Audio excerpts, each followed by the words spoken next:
It is terrifying to think of World War II and its great horrors.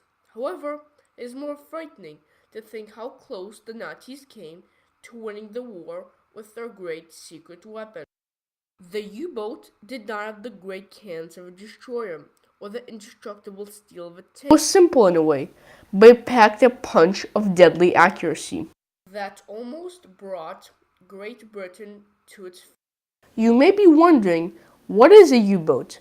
In translation from German, a U-boat means undersea wolf. A U-boat is a submarine that measured 214 feet long. It had a crew of 55 brave men. It was the first submarine to sink a ship with a propelled torpedo since the American Revolution. It carried 12 lethal torpedoes. This predator could lurk beneath the waves for up to 3 days. Let's get into why the U-boat was built and developed in the first place. The setting is Europe and the land war is raging. The Axis are losing. The reason for this is they are fighting two fronts. To put you into perspective, it is like fighting two people. Who are these two people? They are Great Britain and the former Soviet Union. The Axis knew they had to take out one of them or they were going to lose. If you did not fail your geography class, you would know that England is an island. The only way it gets food, water, and ammo is by freighter ship. So the Axis connected the dots, but this was not so simple. The escorts were protected by destroyers, so the U-boats still had to exercise caution while hunting. This tactic was so effective that historians theorized that if Hitler had 100 more U-boats, he would have won the war in the Atlantic. This would have gotten him world domination. Now, let's get into how did the U-boats work. The point of a U-boat is to fire a torpedo accurately and hit.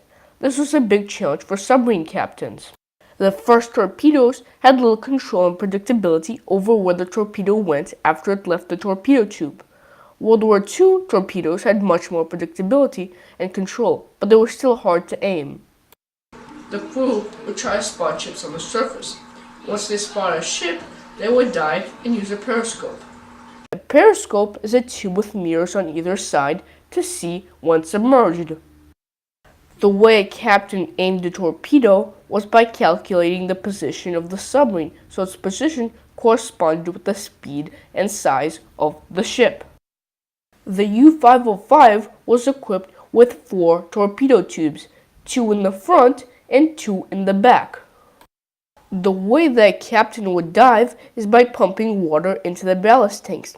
This gave the submarine a negative buoyancy, allowing it to sink. To surface, the captain pumped water from the ballast tanks.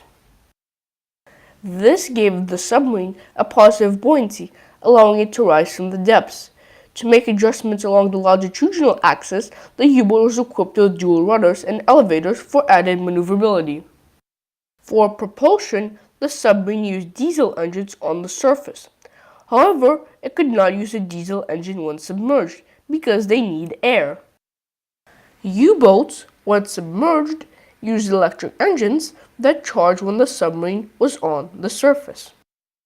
The U-boats were extremely successful at what they were designed to do. The ratio of ships sunk to U-boats sunk is 4-1. This was getting really bad for Great Britain and the Allies. The Allies quickly realized that if this continues, they were going to lose the war. The Allies were running out of supplies at an astonishing rate. The Allies quickly realized that if this continues, they were going to lose the war. In order to stop this, they had to sink the U-boats. To accomplish this, there were 2 challenges that the Allies had to face. The first is detecting the U-boats. The second is, once they're detected, sinking them. Let's start with the first challenge, detecting the U-boat. This was easy when the U-boat was at periscope depth. A U-boat periscope depth is 35 feet. At this depth, it was easy to spot the U-boat from a passing ship or plane. However, this was not always the case. Sometimes the U-boats would dive after attacking. Then spotting it from a plane or a ship would be almost impossible. Then, after a series of trial and error, the Allies came up with a new invention called sonar. Sonar was basically a form of radar that worked underwater, and instead of radio waves, used sound waves.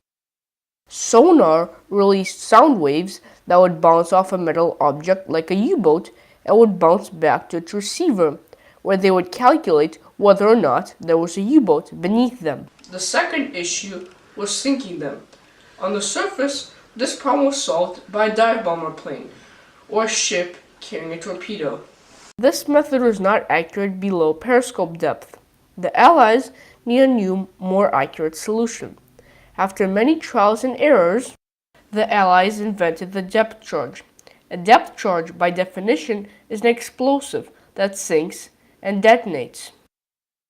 An interesting fact is that it's not the explosion that caused the damage, but instead the water vibrations. This is how the Allies would sink U-boats and detonate mines. As you may have inferred, life on a submarine is no fun. The U-boat is no exception from this.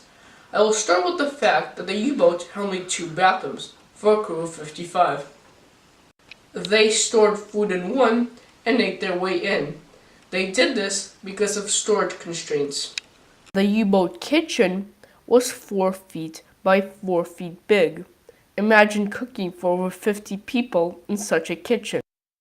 The engineers had even worse. The whole crew depended on them to maintain the submarine. They also had to look over the engines. This was extremely dangerous because the engine compartment heated up to 105 degrees, and the batteries could produce toxic fumes if mishandled. Overall, the conditions on the U-boat were really bad and dangerous, but because of this, critical advancements were made in building ships and submarines. In conclusion, the U-boat was a marvel of technology. It pioneered in submarine technology and allowed for future advancements to be made. It just got into the wrong hands.